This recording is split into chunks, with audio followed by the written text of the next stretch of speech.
So we have three stories. First, the lost sheep, lost in the world. Incredible odds, 99-1.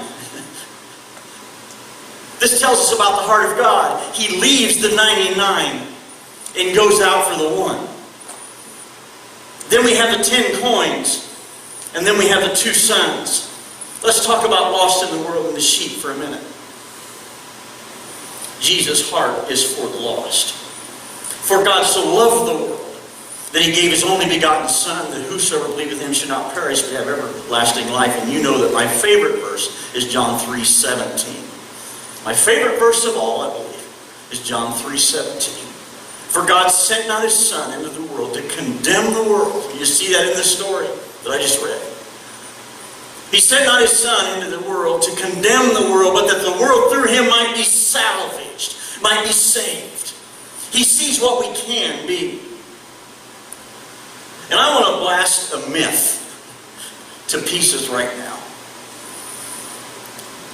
And I put up with this for a number of years, but I just won't let it.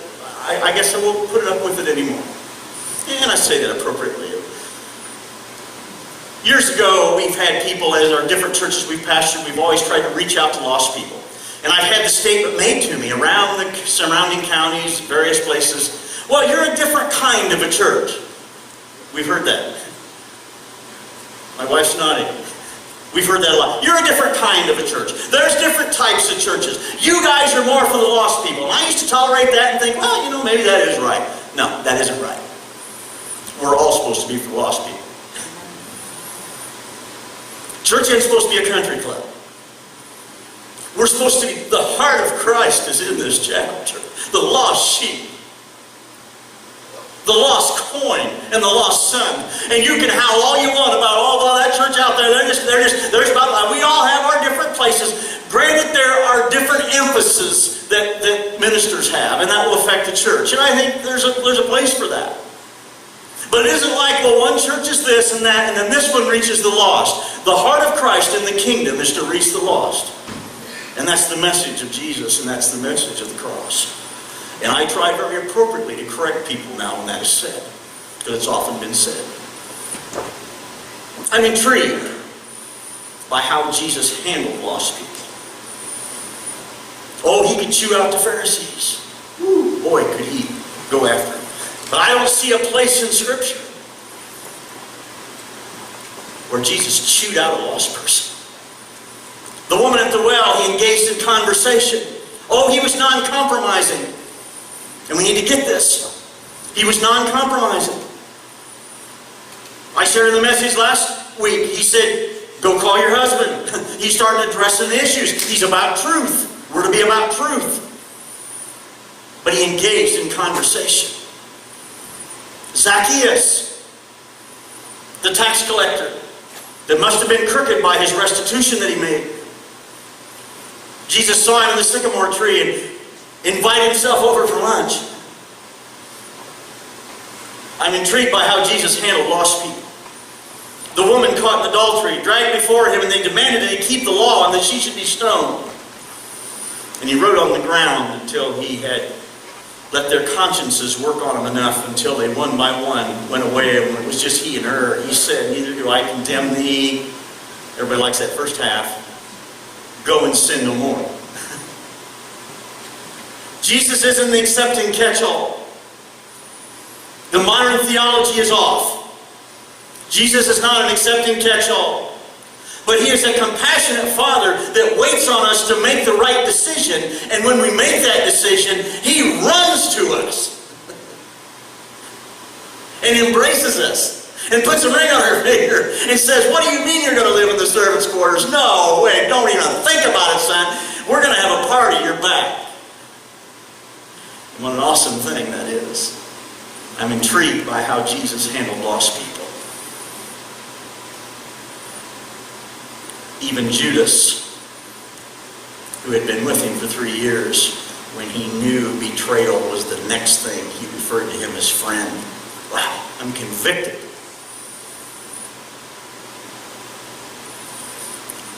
Left the 99, went out for the lost sheep. May I say to you, you say, oh, I'm not the type that can lead someone. May I say to you that if you go out with someone on your heart, you will come back with them on your shoulders. The picture of the lost sheep story that we often see is Jesus returning with the lamb on his shoulder. We've all seen it. We go out with people on our heart. We'll come back with them on our shoulders, because the love of our heart is what draws them. As we lift up Christ, we draw them. I remember a number of years ago, God prompted me to do this. We've done it in a variety of ways, so have you. Maybe you haven't identified it as such, but I've seen you do it. A number of years ago, I had the privilege, he's now gone. I believe, from what God showed me in my leukemia time, I believe that he got right with the Lord before he died. Tony Bench was in jail in Peru. Johnny Bench's nephew. Johnny Bench's nephew. Some of you remember him. Church was packed that morning. Young couple came in, sat in the back, and they just caught my attention. I just found myself staring at them. I just felt drawn to them, drawn to them, drawn to them. I knew it was the Holy Spirit. He even said later, he said, I felt like you were just staring at us. I was on the platform preparing to preach. After the service, I beelined back there and invited him to go have coffee with me. He didn't know who he was. He was in a rock band, sang all over the Midwest, very successful singer. Not little garage band, 5,000-6,000 he would sing to. Incredible voice. Some of you got to hear him sing. Got in some trouble doing a gig in this area. Had gone to jail. Chaplain recommended when he get out, he'd come to our church. Spent time with him. He became a Christian. His wife became a Christian. 2 beautiful old children started coming to church. We had the burden to go to Chicago, and I had the dream of going to Chicago, and we were going to sing together. Both played instruments, and he's a much better singer than I am. But we were going to sing together and put together a band for the homeless people to help draw people in when we do our street ministry, and big plans, and excited about that. And I got a call one night that he had fallen back into his old life and was somewhere in Fort Wayne. I remember just feeling compelled. I'm saying to you that if you go out with someone on your heart, it'll draw them back. Went to Fort Wayne that night late, had service the next morning, had to preach the next morning, just felt like, oh, Pam, I've got to go hunt for Tony. He can't do this. He can't do this. We've got too much here. He's come too far. He can't do this. And I remember going to Fort Wayne and going through the clubs downtown, and went through a number of them. Just went in looking for people. In one place I went in, I asked, because he often sing in bars, I asked and described him, and he said he was here. He said, we got open mic up front. About an hour ago, he was here when I described him. He said he may be back later. I think he's just kind of making the rounds. So I went yet other places. Stopped back at that place where the man had said he may come back. And when I came in, the guy came up to me and he said, you were the guy looking for Tony Bench? I said, yes. He said he came back in. And I told him that there was a man with a black beard from Peru that was here looking for him. And he said he dropped his head and turned and said he was going home to his wife. I'm not saying that crediting myself or your own examples are examples that are real to you, and they're examples that you feel. There's many times when I've probably missed the opportunity to go after someone that possibly we could have brought back on our shoulder. I want us to look into our own hearts this morning. That chapter starts by saying, this is in the Old English, then drew near to him all the publicans and sinners for to hear him. And the Pharisees and scribes murmured, saying, this man receiveth sinners and eateth with them. I want to stop here to ask you, do you receive sinners? Do you receive sinners? It's very important in today's wishy-washy theology that we make perfectly clear that we do not endorse the sin. When the rescue resort was open, which we hope to have open before too long again, where we take in girls that have been in trouble. Someone was arguing with me and saying, you know, you guys draw a strong line. I said, we want them to come, but they can't bring their cocaine. Okay? Does that make sense? Makes all kinds of sense, doesn't it? We want them to come, but they can't bring their cocaine. Christians, it's important that we realize that we are to receive the person of the sinner. But we do not endorse or accept the sin. I have a relative that's in a horrible lifestyle. And I've said to Pam, and she's in total agreement over and over, if and when that person makes a decision to leave that horrible lifestyle, will I receive them? Oh my! They can move in with us. They can move in, have the bedroom right next to ours. But you can't bring that with you. Receive comes from the Greek word I have printed there. I'm not good at pronouncing those. This word will amaze you. It means deep hospitality with patience, endurance, and confidence. This isn't just, hey partner, I know you got a life and you're in trouble, and how about just you and me having some coffee and we'll talk about hot rod cars. Now it can start like that. Receiving the person.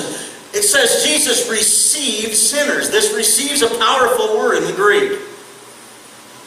Deep hospitality. Come on in. No, you're not sitting back there. You come up here. I want you to sit right here. But you know my lifestyle. I want you to sit right here. We're glad you're here. Deep hospitality. We're going to lunch. I'm going to buy your lunch. No, you're not buying. Yes, I want to buy your lunch. Come on. Can you spend a couple hours with us? That's the meaning, without exaggeration, of the Greek word receive. Deep hospitality with patience and endurance. It's interesting that that's in there. Because it does take some patience. And it takes some endurance. And I thought it's interesting that in that word, feel free to look this word up, with confidence. Look for something to show confidence. You know most people that are a mess know they're a mess? They're not going to tell you that, but deep in their heart of hearts they know they're a mess. And they need somebody to say, hey, I saw what you did here. You did it well. Show confidence. I saw that you did this or that. You know, maybe their home's a mess. Maybe their finances are a mess. Maybe their personal life is a mess and their family's a mess. Lord, help me to see something here. I can give this person some confidence, because the compassion of Christ, when we lift up Christ, what does that do? It draws people. Jesus said, if I be lifted up, I'll draw. This says outreach on the end of the building. I can't tell you how critical it is that we understand these principles. And Luke 15 is the heart of God. So I ask you, do you receive them? Then I ask you, do they receive you? Matthew chapter 10. Could easily quote, I'm going to read. Verse I've often referred to and has been very meaningful in my own life. Matthew chapter 10, verse 40. He that receiveth you, receiveth me. And he that receiveth me, receiveth him that sent me. It's another form of this same Greek word, slightly different. Do they receive you? What is our attitude toward lost people? What's my rapport with the world? I want to have a good rapport with the world. I want them to understand where I stand. But I want them to view me as a deeply hospitable. Come on, let a man examine himself. Where are we on this? We can call this outreach center all we want. But we need to be viewed as deeply hospitable, ready to give another chance, ready to show mercy. How critical that is. Now, next is the 10 coins. And I'm going to tell you my interpretation. I want to say that because we don't add or take away from the Word. I know lots of guys go different directions on this particular segment of Luke 15. I believe that the lost sheep is out in the world. Jesus left, the 99 went out into the world. We've seen the pictures, and a lot of artists have worked on that one. And there's some neat pictures, we've seen them, of Jesus braving the elements, coming back. The pictures show the wind blowing. It would give that appearance anyway. And they're bringing back the lamb up a steep mountainside. And I think that's probably really accurate. I think that the 10 coins, and this is my interpretation,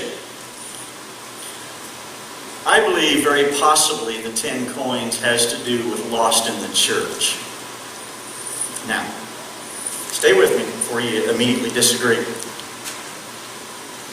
This story is a little bit unique in that it appears that this coin was part of a collection.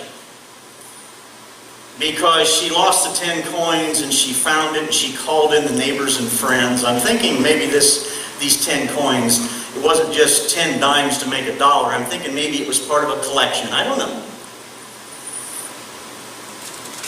But it says that she lost one of them and she swept the house. Here again, the heart of God. This was lost within the house. I think it's possible, my personal interpretation, that this story is lost in the world, lost in the church, lost in the family. Okay? Lost in the world, lost sheep. Lost coin, lost in the church. Lost in the family. It's important that I say it's my interpretation of this one. It does not say it's in the church. But it's part of a collection. It had gained value. This was a coin. It had value. And if it was part of a collection, it may have had a lot of value. And it wasn't lost out in the supermarket or out at Walmart. It was lost in the house. And there was some sweeping to do, and I intended this morning, and it slipped my mind in our rush with practicing and all, I was going to bring a dustpan of dirt. So if you can visualize that. I was actually going to do some sweeping in the garage and bring in an ugly dustpan of dirt. Where the grandkids have gone through there, and there's amongst the dirt that you would sweep up in the dustpan, oh, here's a raisin. Here's a Cheerio. Here's a ball of hair and some. Not trying to be too graphic, but this is an unidentified object. I was actually going to have a dustpan this morning to illustrate that. Why am I saying that? Because when there's a coin lost in the church, it's messy. It's messy. When somebody gets dropped, and when someone goes their own way within the church and they're lost, but I think we're pretty good at the first one. Something about the lost sheep, that poor innocent lamb hanging on to the cliff. And the wind blowing. There's something about going after and climbing to get that lamb that brings out the hero in us. We like that story, but I don't know that we like this second one. Because it's messy when somebody in the kingdom falls. It's messy. And honestly, folks, I don't know that we do real well at that. Galatians 6:1 says, if you see your brother overtaken in a sin, go to him with a spirit of meekness, considering yourself, if I may paraphrase, lest the same thing happen to you. And sometimes a coin, for whatever reason, gets lost in the house. It's in the house. It's within the church, and maybe it's carelessness. That can happen. I'm not so naive as to think in 31 years of pastoring that I haven't been careless at some point. It wasn't intentional. It was not intentional. into this thing as experts, and I don't know that you handle everything perfect. In fact, I've got a letter that I'm sending out to a number of people. I believe we've done God's will. I want to say that right up front. I'm not going to apologize for things I think God told me to do. I got chastised for that. That's why I say that with passion. I started getting apologetic when there was a lot of trouble in the community about us getting this building. I started getting apologetic. God chastised me and said, son, if I tell you to do something, you don't go around and apologize. And I said, yes, Lord. Yes, Lord. I submit. I'm sorry. I felt like God chastised me hard for that.